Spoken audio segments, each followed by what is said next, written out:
It's good to be with you here at the Chamber of Commerce meeting. Today I want to talk with you about our schools, our children, 21st century education. What are American schools doing to ensure U.S. citizens that future generations are capable of keeping the American dream alive? I'm Bob Ziegler. I'm the superintendent of schools for the non-public parochial schools in the Lutheran system, the LCMS school system. You know, when we think about the American dream and drive, we remember first our Declaration of Independence, that we as Americans have life, liberty, and the pursuit of happiness as unalienable rights. And Adams, our president, reminded us in his book, The Epic of America, that the American dream of a land in which life should be better and richer and fuller for everyone, with opportunity for each according to ability or achievement. Those are our American principles. And in our Lutheran Church Missouri Synod school system, we're divided into 36 districts across the nation, and we are a geographic district, the Nebraska district. And in the district that I am the superintendent of, we have 71 schools, 6,750 students, and 449 teachers and administrators in our system. I want you to know a little bit about me. Born and raised in southern Minnesota, grandson of an immigrant from Germany who was a barber, who saw fit to send his son and his daughter through professional school at the University of Minnesota. So my father and my aunt both went into the professions in dentistry, and they then saw to it that my brother Mike and I, my brother Mike lives in Lincoln, that together we received an education. We're able to also go on to the profession. I'm in education and my brother's in business. This is a little bit more about me. I live, eat, and breathe education. And as I'm the superintendent of schools, I look to do three things. I look to act justly, love mercy, and walk humbly as I lead our schools and our staffs as we educate the children of America today. I want you to just pair and share for a second, because I believe that educators have impacted everyone's lives. What educator impacted your life and how? Pair and share and talk about that for just a minute or two.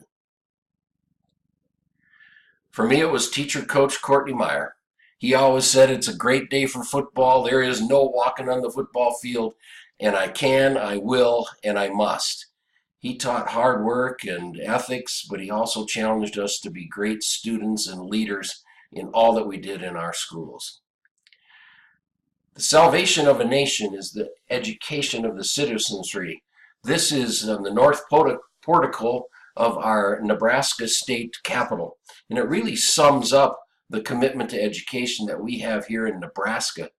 It's a rich cultural heritage of hardy pioneer mentality, blending immigrants and transplants from around the nation. We're still Nebraska nice, and we're proud of our schools and we love our schools, but we want local control. And so we are very into our local control and state control versus state and federal control. When we take a look at why we still need public schools, public education for the common good, there are some quotes I want to share with you that really exemplify this. The whole people must take upon themselves the education of the whole people and be willing to bear the expenses of it. There should be a district of 1 square mile without a school in it, not founded by a charitable individual, but maintained at the public expense of the people themselves. That was John Adams. The good of education of youth has been esteemed by wise men in all ages as the surest foundation of the happiness of both private families and of commonwealths. Almost all governments have therefore made it a principal objective of their attention to establish and endow with proper revenues such seminaries of learning as might supply the succeeding age with men qualified to serve the public with honor to themselves and to their country. Ben Franklin. The fact remains that the whole country is directly interested in the education of every child that lives within its borders. The ignorance of any part of American people so deeply concerns all the rest that there can be no doubt of the right to pass laws compelling the attendance of every child. Frederick Douglass. From Horace Mann, education then beyond all their devices of human origin is the great equalizer of the conditions of men, the balancing wheel of the society machinery. It does better than dismiss the poor of their hostilities toward the rich. It prevents being poor. And from John Dewey, we want the best and wisest parent wants for his own child. That must the community want for all of its children. Any other ideal for our schools is narrow and unlovely. Acted upon, it destroys our democracy. So what to do, what to do. I love Bradley Trevor Greavy's books. He's a nature photographer, and he captions all of his pictures. But what do we do in education with those challenges from our forefathers? Well, take a look at the handout that I gave you. I want you to pair and share for a minute and just take a look at this handout. It's from Jamie Robert Vollmer, The Ever-Increasing Burden on Americans' Public Schools, and he is tracked from the origin of our schools, which back in 1640 were to teach basics, reading, some writing, and arithmetic, you know, the 3 R's, and cultivating values that serve a democratic society, some history and civics implied. Well, we've gradually added to that over the last 260 years, and particularly in the last decade. Which decade fits you? Take a look at that and identify that. I'm just going to scroll through these, see where they fit with you, and then I want you to pair and share if you remember those things. And what Vollmer reminds us is that we have continued to add and add over the last decade. So we started the 1900s, and just take a look to see where you fit in these, and then pair and share which of those maybe items under those decades fit with where you were in your education. I, of course, am a product born in '58, so I was in the schools in the '60s, and then I went into education, so I remember these decades, these changes in each of the centuries as we went along. Here's what Vollmer says. He says the lists were cumulative, that we haven't subtracted from the demands on our schools, we've only added to it. It's a preponderous list, says Vollmer. Each item has merit, all have their ardent supporters. No generation of teachers and administrators in the history of the world has been told to fulfill this mandate, not just teach children, but raise children. So education has come a long way since the 1600s. And when we look at families today, we see that poverty is affecting 1/6 of our population today, and that outside of school factors are impacting what we can do in our schools, because those account for 80 to 90% of the achievement. And so we see researchers like Berliner who have looked at these 6 out-of-school factors, and what we're finding, and when you look at Vollmer's list, we're bringing more and more of those factors into our education settings and asking our schools to deal with those. So we've got to focus on the future. We are where we are, and we know that it is demanding. We also know that our property taxes are pretty high in Nebraska. Well, part of that's because state funding from other revenue sources other than property taxes is at an all-time low. It ranks 48th out of 50 in the nation.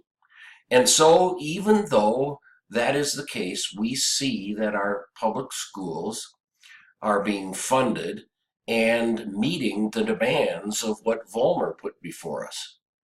We also see that there is a rate of return on our investments. Nebraska ranks 7th out of 50 by U.S. News. And when we take a look at those various items inside, you'll note that infrastructure and education in our state actually are the highest of the rankings at 9th. But overall, we rank number 7. And then when you look at specific test scores as measured by the ACT, you can see that Nebraska is at 10th out of 50. So we are producing, there is a rate of return on our investments through our property taxes to do all those things that Vollmer was talking about. And when we take a look at that, we have to remember also today that we're educating kids for the future. And in that future, we're educating them for skills because many of the jobs that they're going to have don't exist yet. And so a researcher Robert Larzano has 21 leadership skills that are incredibly important. And you're going to hear us talk about that in education, that we have to teach situational awareness, flexibility, discipline, outreach, and monitoring and evaluating. And then we also talk the C's. We have to teach our kids to collaborate and critically think and be creative and communicate with each other. One researcher, Terrell, even adds 4 more to those to come up with 8 critical C's. And so life lessons for me in a parochial school comes all the way from Daniel Webster, where he declares that education is useless without the Bible. In our parochial system, we say that we educate the whole child, because by law in our public schools, we can't use the Bible as the source and norm for integrating the faith into each and every subject that's taught each and every day. So in our parochial schools, we educate for life here and for eternity. If we could teach that in our public schools, there would be no need for our Lutheran school system. We also believe that we have to have all teaching in our Lutheran schools is a place where Jesus is first and then academics are second to none. We teach from a biblical worldview that influences all the academics that we teach, but also all the leadership skills and the character formation, often asking, what would Jesus do? What did he teach us? And how can we lead? Also in our Lutheran schools, we spend time with the STEM, science, technology, engineering, and mathematics, along with all the other core academic instruction. We believe very strongly in the arts, so we've kept those in, that the fine arts and the performing arts make steam, and we know that steam can power a locomotive. And finally, in our parochial schools, we move to a stream. We add religion into all the things that we do. And so we're very intentional, and the 4 C's for our Lutheran schools are Christ-centered, caring character, and challenging coursework. We keep the main thing, and I'd like to leave you with this thought, that we in education today are doing great. We're in Nebraska. We always want to be number 1. So we're going to grow and get better from 10th and 7th in the nation. It's going to require an investment by all of us. And this poem from Robert Frost reminds us that I'll be telling this with a sigh, somewhere ages and ages hence, 2 roads diverged in a wood. I took the one less traveled by, and that has made all the difference. The difference is we come together as a community, as the Chamber of Commerce, working together with our educators to take pride in our patriotism, our partnerships, our prayers, our patience, and our perseverance.